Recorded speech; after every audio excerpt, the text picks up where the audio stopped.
Assalamualaikum warahmatullahi wabarakatuh. Kawan, sebelum Anda memulai aktivitas hari, kita ikuti kajian Syarat Hikmah Dialog Fajar. Assalamualaikum warahmatullahi wabarakatuh. Alhamdulillah kawan, semoga Anda pun juga dalam keadaan sehat ya, dan juga bahagia seperti saya, Fitriana Ayu, pagi hari ini bisa kembali menyapa Anda di program Dialog Fajar. Hati-hati ya untuk Anda yang sudah dalam perjalanan sambil samar-samar mendengarkan Dialog Fajar. Kita sama-sama mengecharge hati kita kawan, supaya tidak salah langkah, apalagi supaya tidak salah pilih dalam setiap keputusan di kehidupan masing-masing. Di studio sudah hadir Ustadz Ali Muafa dari Pesantren Al-Quran Nurul Falah, Surabaya. Assalamualaikum Ustadz Ali. Waalaikumsalam warahmatullahi wabarakatuh wa maghfiratuh. Alhamdulillah. Mantap Ustadz ya. Sehat ya Ustadz. Sehat semuanya insyaallah, kawan-kawan di Surabaya juga. Amin, amin, amin ya robbal alamin. Kita kembali memperdalam ya Ustadz ya. Senang sekali kalau saya itu di program Dialog Fajar itu Ustadz. Insyaallah. Semoga kawan-kawan lainnya pun juga sama ya, menambah ketakwaan dan juga keimanan kita. Apalagi kita ini manusia begitu Ustadz. Makhluk sosial yang tentunya membutuhkan bantuan, membutuhkan, intinya tidak bisa hidup sendiri begitu ya Ustadz ya. Harus membutuhkan manusia yang lainnya, termasuk Allah gitu. Pertanyaannya Ustadz, apakah ada Ustadz yang menyebut atau mengklaim bisa hidup sendiri gitu Ustadz? Masya Allah, ini tema yang agak ngeri-ngeri sedep ya Ustadz ya. Tapi kadang itu ini perlu diperdalam, perlu diperkuat supaya kita semakin yakin begitu Ustadz. Monggo selengkapnya bersama Ustadz Ali Muafa. Bismillahirrahmanirrahim. Assalamualaikum warahmatullahi wabarakatuh. Waalaikumsalam warahmatullahi wabarakatuh. Bismillahirrahmanirrahim. Kita sebut lagi asma Allah agar apa yang akan kita kerjakan, yang kita putuskan, yang kita pikirkan, yang kita rancang itu memiliki nilai dimensi ibadah yang sangat dalam dan sangat tinggi ya. Kita juga bersyukur alhamdulillahirabbil alamin, bersyukur kepada Allah Ta'ala. Pagi ini kita bisa mendengarkan suara Mbak Ayu. Alhamdulillah. Pagi ini bahkan kita juga bisa ya ikut membantu saya dan Mbak Ayu untuk memperdalam bagaimana kita menjadi orang yang semakin baik dengan dialog-dialog ini. Nah kawan, memang ketika terjadi sesuatu hal di muka bumi ini, itu pasti kita cari cantolannya ya. Apakah kita ini bisa hidup sendiri di dunia ini? Gak bisa Ustaz. Itu Allah sendiri yang maha bisa. Itu menjamin bahwa tidak ada makhluk itu bisa hidup sendiri. Begitu ya. Nah jadi kita mesti nomor satu, kita butuh Allah Subhanahu wa Ta'ala. Masa iya lo ya opo? Ini ada orang ya diskusi Mbak Ayu ya. Uangnya banyak, semuanya bisa nyuruh orang, bisa hidupnya dilayani dengan baik. Tapi dia berobat sudah sekian tahun tidak sembuh-sembuh. Konsultasi atau curhat itu di luar dugaan semua orang, ternyata bisa mendatangkan obat bagi orang yang sudah sekian tahun berobat tidak sembuh-sembuh itu. Obatnya cuma satu Mbak Ayu. Apa itu Ustaz? Ya, melengkapi usahanya dia ke dokter dan lain-lain itu satu, yaitu dia tidak pernah menyebut asma Allah, bahwa hidupnya atau sakitnya itu sebuah seni yang dirancang oleh Allah agar dia menjadi orang yang semakin bahagia. Intinya orang itu kemudian dengan berkali-kali membaca doanya Allah. Ketika mau minum obat itu membaca doa. Ketika mau makan dia baca doa, ya Allah. Doanya pakai bahasa Indonesia dia. Ya Allah, janganlah yang saya makan ini kecuali menjadi obat. Janganlah yang saya makan ini menjadi racun, tapi jadikan. Dia tidak bisa berbahasa Arab. Ya Allah, barokailah makanan yang dan minuman yang akan saya makan. Dia tidak bisa begitu. Kan doanya begitu.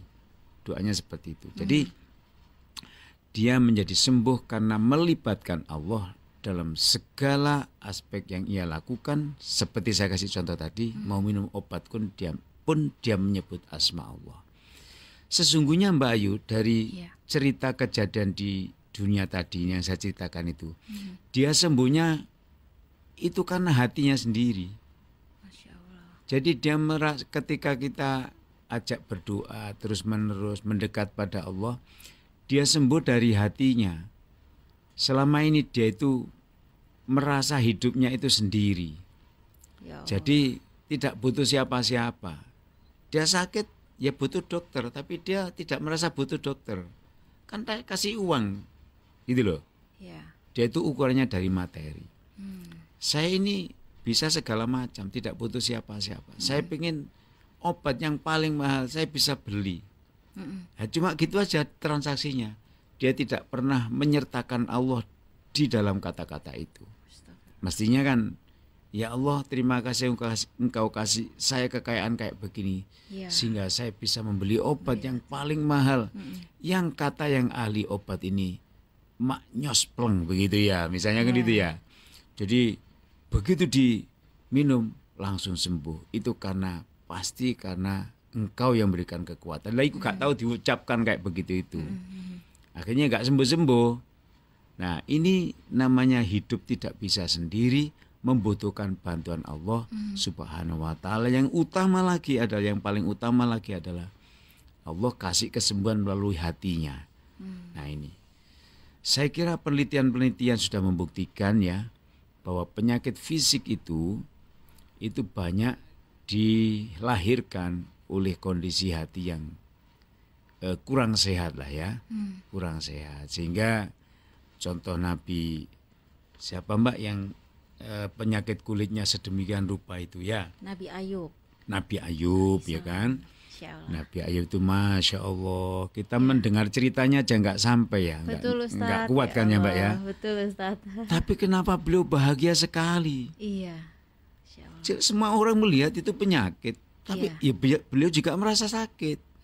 Istrinya juga ikut merasa sakit. Tapi beliau berdua itu kenapa kok bisa jodoh seumur hidup yang merasakan ini nikmat? Nah, itulah yo hatinya atau yang iya. menyebabkan sakit apa tidak itu hatinya. Ya Allah. Banyak nabi-nabi yang lain yang terkenal dengan nabi ulul azmi. Nabi yang ujiannya tidak masuk akal dibanding nabi-nabi yang lain beratnya itu. Tapi mereka ternyata memiliki kekuatan mental, fisik.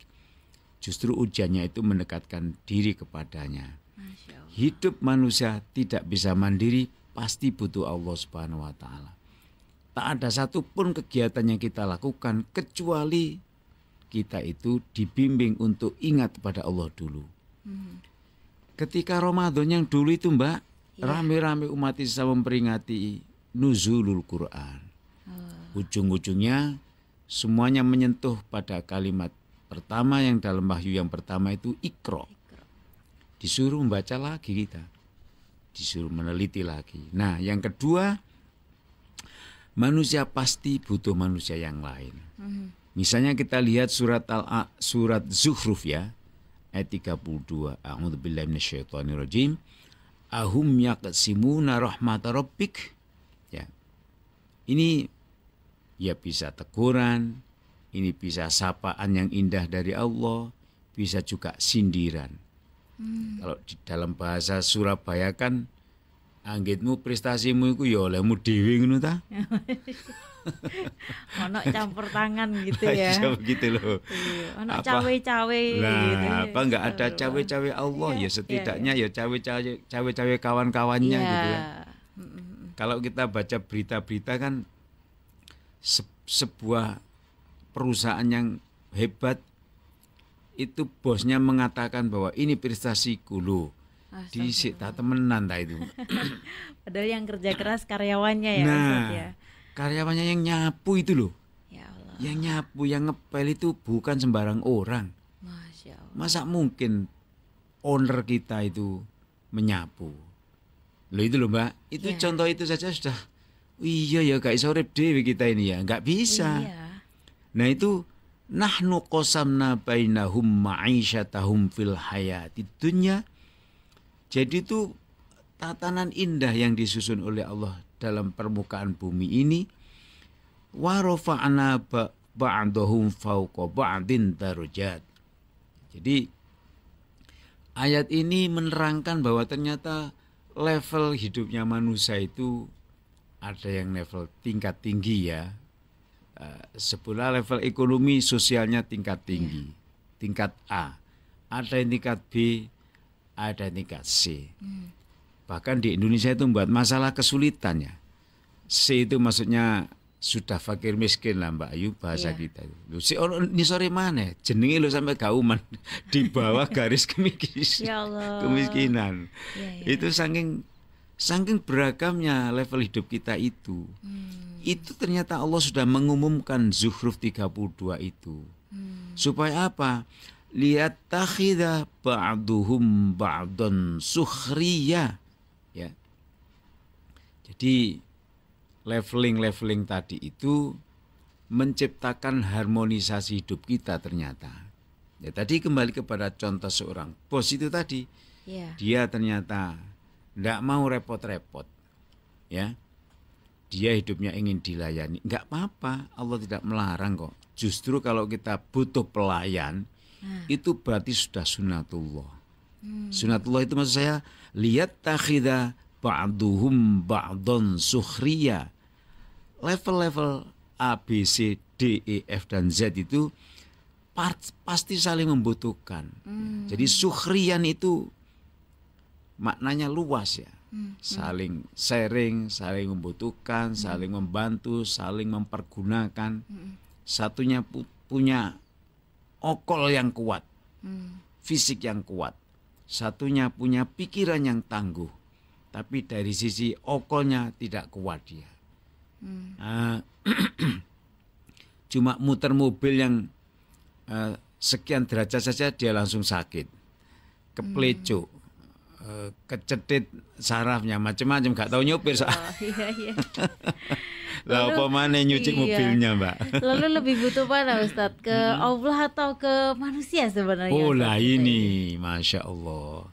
Jadi dari cerita hidup kita itu jelas kita itu tidak akan mungkin hidup tanpa Allah itu. Siapa yang ngasih nafas? Allah, Ustaz. Lah iya ikut tak wis entek Mbak jawabannya. Ya Allah. Iya kan? Iya. Ada makhluk Allah bernama Fir'aun itu. Yang di dalam Al-Qur'an disebutkan dia nanti akan mengumpulkan pengikutnya lah, Mbak ya. Pengikutnya dikumpulkan, diajak berbondong-bondong, dia di depan sendiri ternyata dijak mlebu neraka. Lah ya kan? Kenapa? Karena dulunya dia itu tidak menuhankan Allah. Dipandang prestasi hidupnya yang begitu kaya raya dan fisiknya begitu kuat, Fir'aun itu lalu mengaku sebagai Tuhan. Ya oprek. Siapa yang ngasih itu semua?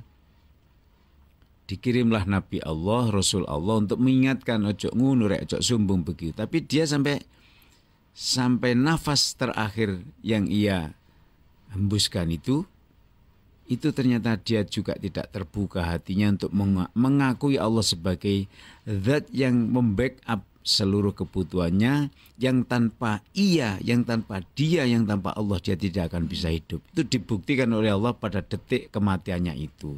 Ya ono sing sok nulungi detik kematiannya di dasar laut itu. Dan itu Allah publish ya di dalam Al-Qur'an, yang Allah juga menerangkan ini loh contoh orang yang tidak baik, yang tidak mengakui bahwa dia butuh Allah. Loh ini bahaya kawan ya, Mbak Ayu. Jadi tanpa Allah kita tidak bisa hidup. Fir'aun itu gak ditulungnya Mbak Allah, wong dia nggak percaya dengan Allah. Akhirnya kan mati dalam keadaan mengenaskan ya, dalam keadaan kafir, tidak mengakui Allah Ta'ala. Jadi dilihat dari sisi ini maka nomor satu, atau justru sesungguhnya realitasnya kita itu butuhnya kepada Allah saja. Sampai begitu ya. Lalu Allah dengan kemahahebatannya mengajari manusia Aku diprotes Mbak Ayu. Lu nek aku gak usah nyebut gawe rek. Astagfirullah. Lah kan boleh tuh orang bertanya begitu. Boleh, tapi bukan begitu konsepnya. Tapi bukan begitu kan. Lalu Allah itu kan kalau misalnya diredaksikan, engkau kamu tanpa bekerja tak kirim uang 1 box, gedebuk di dalam kamarnya gak melayu awak dewi. Iki apa no? Jin moro ta iki begitu kan. Menjadi tidak harmonis hidup kita. Nah Allah menghibur kita, yo kerja olah rek, berkiprah, carilah pekerjaan supaya hidup menjadi semakin nikmat. Tidak langsung uang itu datang di dalam laci kita. Nah akhirnya karena kita itu dibimbing untuk berbahagia oleh Allah, berkoordinasi, berkolaborasi dengan makhluk yang lain, bahkan tidak hanya sama manusia, akhirnya terjadilah transaksi, hubungan muamalah satu dengan yang lain yang di situ menimbulkan makna yang baik dalam kehidupan, sampai juga menimbulkan kebahagiaan sendiri, menimbulkan pahala antar kita. Tak satu pun dalam teori sosial manusia itu tidak bisa hidup sendiri tanpa manusia yang lain. Maka dari itu Allah tadi menyebutkan ayat 32 Zukhruf itu, liyattakhidhu ba'duhum ba'dun sukhriya, ya. Liyattakhidha supaya kita itu memberdayakan satu masyarakat dengan masyarakat lain, satu punya kelebihan A, satunya punya kelemahan A, satunya punya kelebihan B, satunya punya kekurangan di bidang B, dikolaborasikan. Dalam ayat ini liyattakhidha ba'duhum ba'dun sukhriya. Lalu Allah menyebutkan wa rahmatu rabbika khairum mimma yajma'un. Jadi apa yang kita miliki ini Mbak Ayu, itu adalah karena pergumulan kita, ya, kerjasama kita sesama manusia, lalu Allah mendatangkan suatu keberkahan. Akhirnya kita menjadi orang yang dicukupi. Terus sunatullahnya itu memang begitu Mbak Ayu. Tidak kok semua orang levelnya A begitu. Lu nek levelnya A kabeh terus sapa sing nyapu iki? Nah itu. Lalu dilalah bahasa Jawanya, Arab Jawa yang dilalah. Lah iya. Kok bisanya ya orang yang level D itu bahagia? Bayangkan kalau yang bahagia hanya level A. Terus gimana hidup di dunia ini? Kalau level D itu tidak pernah bahagia, terus gimana nanti nasibnya itu? Akhirnya disitulah Allah memberikan rizki masing-masing kepada manusia. Level-levelnya juga seperti itu. Tingkat kebahagiaannya juga masing-masing. Sehingga manusia itu sedunia bisa bahagia sesuai levelnya masing-masing. Siapa yang bikin begitu? Balik mana? Itulah Allah Subhanahu wa Ta'ala. Ya, mudah-mudahan hikmah dari dialog Fajar ini Mbak Ayu diridhoi oleh Allah. Amin. Sehingga kita yang di sini maupun kawan-kawan yang mendengarkan mendapat keberkahan, ya. Amin, kebaikan dari Allah Subhanahu wa Ta'ala. Amin ya rabbal alamin. Dan kita tutup dengan doa kafaratul majelis, ya. Subhanakallahumma wa bihamdika nasyhadu an la ilaha illa anta nastaghfiruka wa natubu ilaik. Demikian dialog Fajar pagi hari ini. Saya Fitriana Ayu dan juga Ustadz Ali Muafa pamit. Wassalamualaikum warahmatullahi wabarakatuh. Waalaikumsalam warahmatullahi wabarakatuh.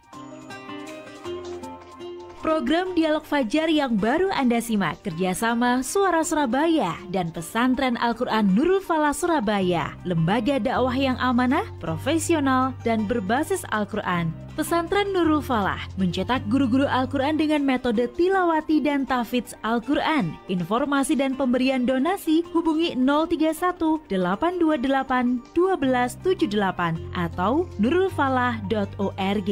Wassalamualaikum warahmatullahi wabarakatuh.